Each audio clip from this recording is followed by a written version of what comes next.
Hey everyone, I hope you had an awesome weekend. Now, if you missed the Sunday news shows, not to worry, I've got you. There's a clip here from Democrat Jamie Raskin that I just have to share with you. Raskin, who is the ranking member on the House Judiciary Committee, did an interview with Jonathan Karl of ABC News. Now, let me tell you, Raskin seems to be following in Adam Schiff's footsteps because he's throwing out all sorts of accusations against the Trump family without any evidence to back it up. Before I forget, I really want to hear your thoughts on Raskin, so please leave your comments below. And also don't forget to like, share, and subscribe to Americans for Limited Government on YouTube and Rumble. I want to ask you more about some of the stuff that the Republicans have been highlighting regarding Hunter Biden. Okay, so let's pause for a moment. It is clear that Karl feels uncomfortable even bringing up certain questions. He doesn't present them as evidence shows, blah, blah, blah. Instead, he goes with, let's talk about what Republicans are highlighting. This is a classic move by journalists to cast doubt on the premise, or in this case, actual evidence of Hunter Biden's corruption. We saw Joe Biden at one point say that Hunter Biden had no dealings, got no money from China. We now see from Hunter's own words that that's not true. Does any of this raise concerns for you? You know, the money from Ukraine, the money from China, the money from Russia. Does any of this, look, whether or not it's criminal, whether or not it warrants special counsel status? Oh my gosh.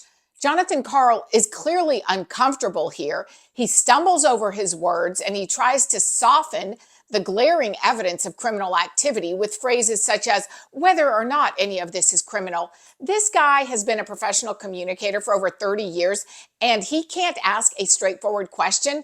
It's because he doesn't really want to ask it. Are you concerned about this stuff? Here's what I'm concerned about.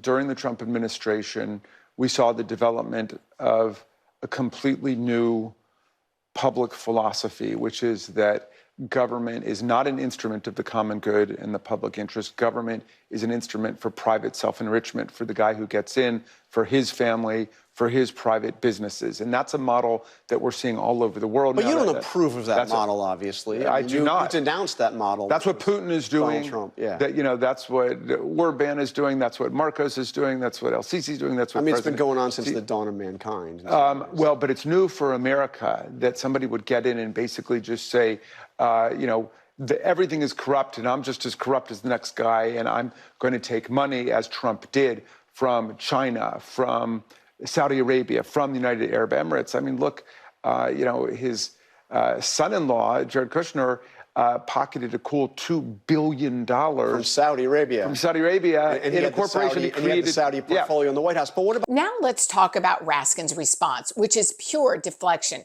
He ignores the actual issue and points to something completely unrelated from what Hunter Biden is being investigated for, which is influence peddling.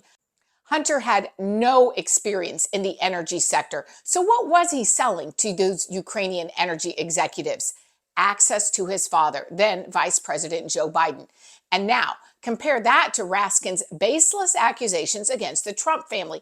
If Trump's businesses made money from government contracts during his presidency, it's because he had a legitimate business and something legitimate to offer the government. It was an exchange of goods and services.